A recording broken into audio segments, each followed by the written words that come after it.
Well, it's a beautiful day here. It's nice and sunny, so I can use natural light. Awesome. Uh, I received a deck that I want to talk about. It's called Anna Cortez and C.J. Freeman's Playing Card Oracles Divination Deck. I don't know how I came across this little baby, but I did come across it somewhere in my journey all over the internet. What this is it's a playing card deck. You could play cards with it. It's got the ace through the king. It's 52 cards. But the difference is they're scenes on the cards. And so this is used to help you learn how to read playing cards. What is suggested is you use the deck and her book to establish the meanings and learn the meanings and what the cards mean and the pictures, and then you would segue over to any kind of playing card deck. You wouldn't have to continue to use this, so it's kind of like a cheat deck, to help you get started with reading playing cards. This was done by, the drawings were done by C.J. Freeman, who was Anna Cortez's father, and these were all his drawings. And he was very interested in metaphysics, did a lot of study about cards and cartomancy, and she also took up the mantle with him. And for 30 years, they were working together very, very closely. The first thing I read from her was, I did not get the deck of cards first. I went online and looked at her book. It's called Alchemy, Oracle Alchemy, I think, or Alchemy Oracle. And I downloaded it for $3.99 on my Kindle, and I read it. I loved it. It was a wonderful writer, a wonderful story about her life and about card reading. It wasn't the system. The system is separate. She has a separate book for that. And the book is called Playing Card Oracles. And it's the book. It's a book. It's like a 250-page book. I subsequently downloaded the book, and the book is fantastic. I mean, the book gives a lot of history about cards. It gives a lot of history about how they developed the deck, and of course, a lot of information about reading playing cards. And also there's information about geomancy. So if you want to head in that direction, there's also some in there about geomancy. Now, I haven't read the entire book. I'm reading it right now. The last few days, I think since Monday, I've just been submerged into this system, and it's been really interesting to me. This system is very predictive. It can be used as a predictive system. In other words, you can tell the future with these cards. And she goes into how you set up a calendar, and then you pick a date in the future, and then you turn the cards over and you read the future according to the cards that come up.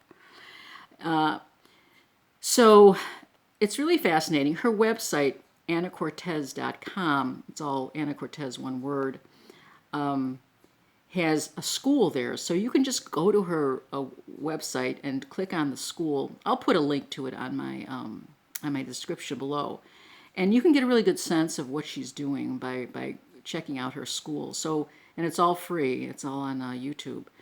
And she's a wonderful teacher, very calm, supportive type of person. Very interesting. Her writing is fantastic. I mean, I'm a writer myself, and her writing is so good. And she just, the book is, I think the book, I mean, I say this about a lot of books. This is a fantastic book. This is a fantastic book. Well, this is a fantastic book. Another one of those fantastic books that, you should read. There's something going on over there in the kitchen that makes a noise. I don't know what that is. Okay, so we're first going to look at the cards. And again, now, it's its own system, and you have to follow the system.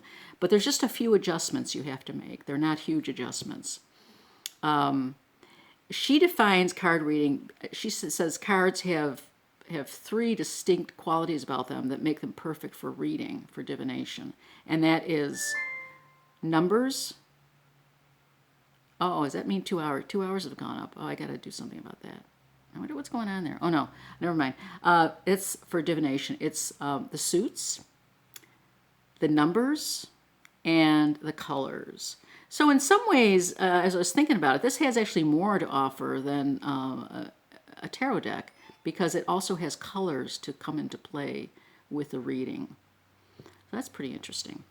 So we're just going to go through this kind of fast because, the book talks about each of these cards, and so this would be the Ace of Diamonds. Now, I'm going to put this over here because that's the reason I'm going to take the Two of Diamonds, the Three of Diamonds. So you can see what these cards look like.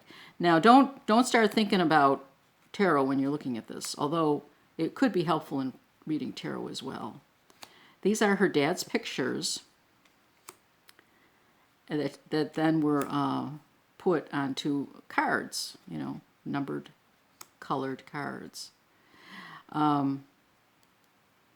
Now, the tens are part of the quartz system. So in her deck, there's 9, and that's the finishing of the cycle. And then we go into 10, 11, 12, 13, and those are quartz. There's ladies, jacks, queens, and kings. So there's an equal amount of male and female in this deck.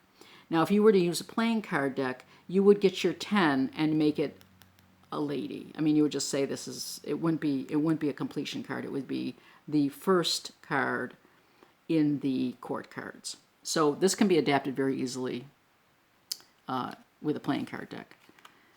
11, 12, 13. So there we have that. Now we have the club suit.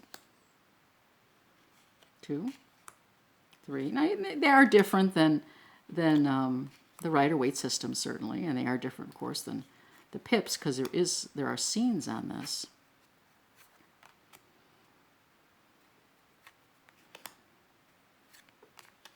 They're nice cardstock. And then we have another lady in the 10. Again, these are all her dad's drawings. And then we have our Ace of Hearts, our heart suit.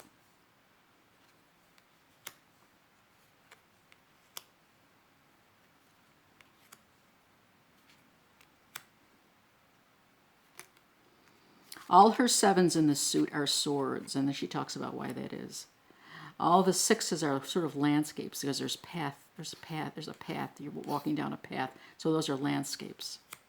It's really interesting what she's done with these cards. We have another court cards.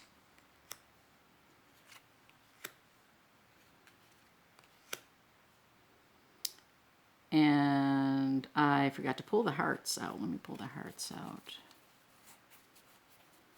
They're out there. And there's the spades.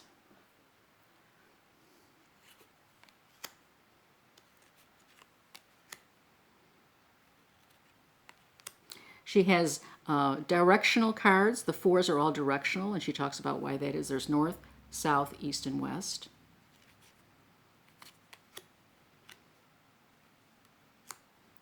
Another landscape, their path, the landscape, the sword. And then we go into, that's still the 9. This is the 10, the 11. A great picture that is. Another great picture.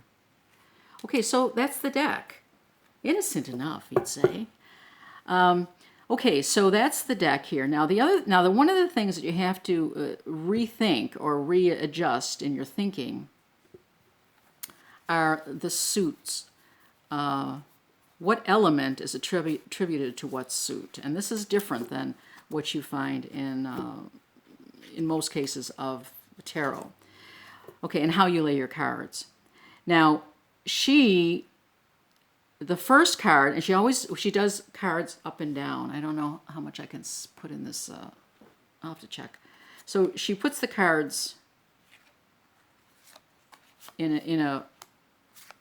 This is how she reads cards. She reads 4 cards at a time. And let's see if I can get this.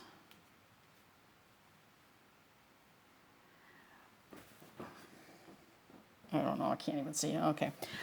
She reads 4 cards at a time. And there are positions. So automatically you're going to get positions. And the positions are the diamonds, which are the fire suit. So diamonds are fire. Now that's an adjustment you're going to have to make. And you can't switch these around. You have to stick with them. But, first I thought, well, I'm not going to be able to figure this out, But, after a couple times, you get it. It's not hard.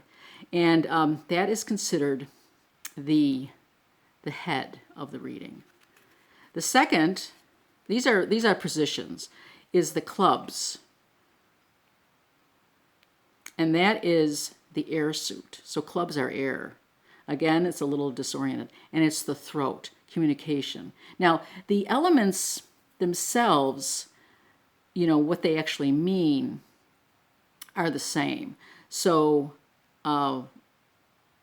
this means thinking and, air. It is the air suit, but it's clubs. And it means all the things that you think of air.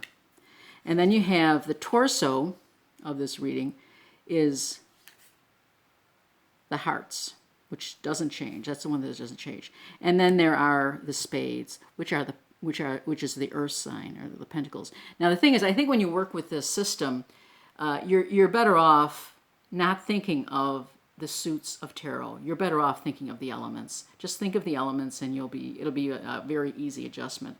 But once you start thinking about spades, and then you think about air, and then you think about, no, this is a different system, and then think about, no, it's pentacles, it's pentacles, and then you think of, just think of them as the elements, and it's a lot easier. The diamonds are fire. They look like fire. And then clubs are air. I'm not sure how that works, but clubs are air. And then you have the hearts, and then you have the spades. And then she has this, so it's like a bodily figure. And that can make a difference in a reading. That's all. You're also looking at not only the suit positions, but where they are in the body and how that expresses itself. But that's more for the book, and the book is 250 pages long. Now the thing is, these are the dignified positions. So if you get a fire card in the fire suit, that makes it stronger. If you get a heart in the fire position, then that changes the meaning, that tweaks it a little bit. So when you do a reading, you're looking at the colors in general, you're looking at the numbers, and you're looking in the position of where they are in this spread. There's a lot to this system, but it's kind of, it all makes sense. It sort of all makes sense. Now, to tell the future, what you do is you start from today, and because of there's 52 cards in a deck, there's 52 weeks. So that makes it very easy to tell the future. And how she tells the future is she shuffles the cards, and then she breaks the cards, and then she turns a card over, and then she melds the deck back, and then she pulls 4 cards for each pile. So it's 1, 2. You don't have to count everything. You just have to put 4 cards in a pile. 4 cards, 4 cards. Just keep going, 4 cards.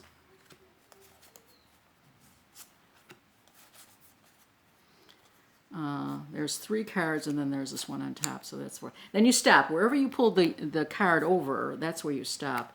So here we are today. I don't know, it's the middle of September. So middle of September to the middle of October. It's 4 weeks. We got 4 cards, so it's 4 weeks. Middle of October. October, November, December, January, February, March, April. Middle of April. And here we have the first card. And then what we would do with that first card, assuming we have a question, we would look at the card, and then we would build on that card up to 4 cards. Now this wasn't shuffled, so we have all these hearts. The deck wasn't shuffled.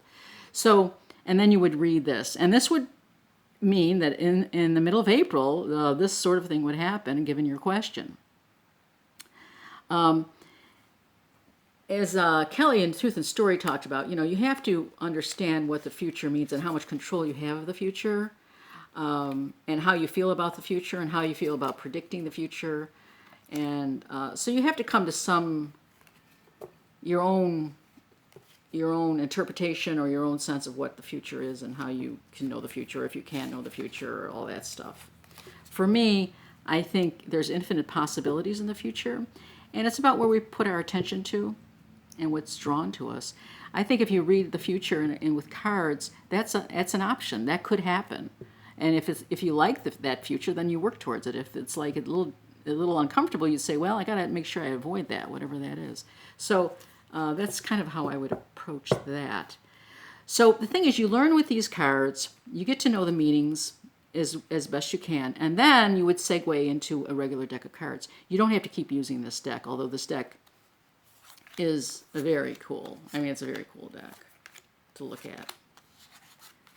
But you wouldn't have to keep using this deck. Once you get the meanings down and get comfortable with the way it operates, the operating system of this deck, you could just segue very easily into just a regular deck of cards. Now, when we get a new deck of cards, I don't know about you, but I always open them up and I look at the cards and look at the pictures. Ooh, they're pretty. And then I usually do a mini reading with myself. And then that usually tells me if I'm compatible with the deck, or if I like the deck, or if it seems to be easy to read, or if I like what it says. And then, I may use the deck in the future, or else I may just put it in one of my drawers or on one of my shelves. Now, this deck was interesting. I did do a pull, and I didn't have her cards yet. I just got her cards. It was before I had her cards. And I had a regular playing card deck. So I had this playing card deck. And I made some notations. Just looking at her videos and reading the book, I just got a deck and I made notations on them. And so that's what I did. I did do a reading about the future, and I laid it out in the calendar spread and whatever. And so it was all laid out. And then what she also says you can do is you can always say, well, what's happening now? And what you do when you say what's happening now, so you have your 4 cards. You have your months. You have 4. It's 1 month. This is 2 months, and then you have your 3rd month, and then you have a card pull over. So you're here, and then you pull these down, and then you read that. So this is what's going to happen in the future, depending on your question. Maybe it answers your question. But she also says, well, let's see what's going on right now, and then she goes back to the present.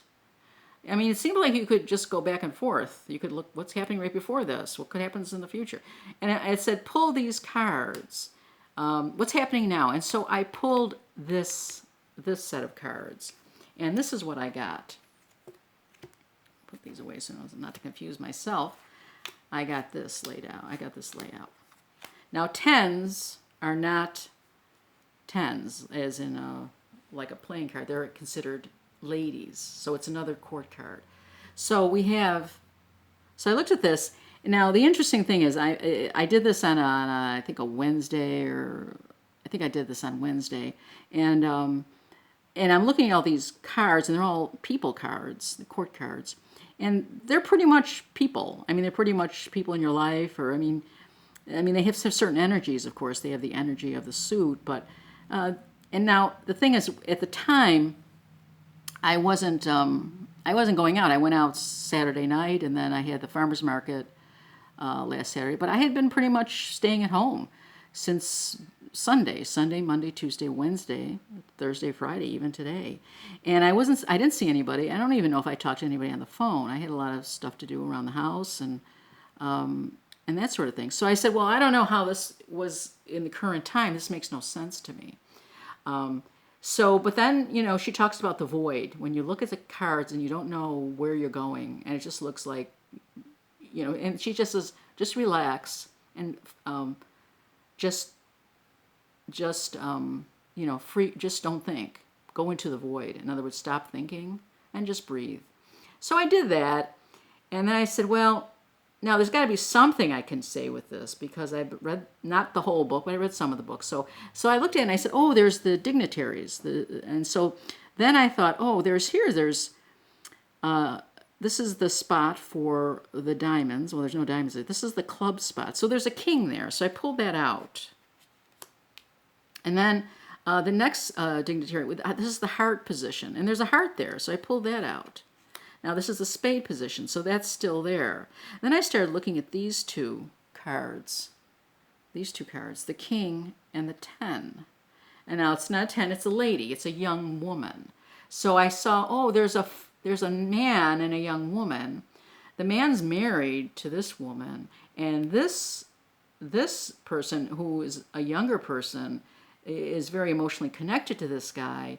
But and then this is her mother. So I see this guy has been married twice, and this is this girl's mother, and this is the father, and this is another wife or a girlfriend, and I'm like, what does this have to do with it? And then all of a sudden I went, oh my God.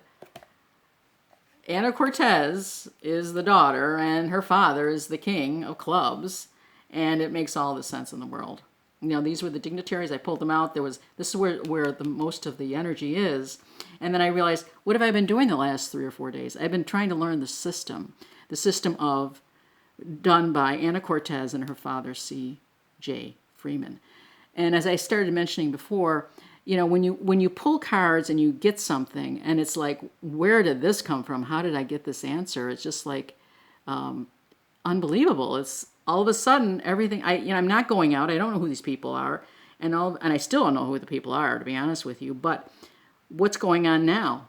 What's going on now is I'm learning the system from Anna Cortez, the daughter, and the king of clubs, her dad, C.J. Freeman. So what does that mean? It's just accidental, I guess, maybe, but there's never anything accidental. So this is what, so I'm sort of connected to this deck because of this reading.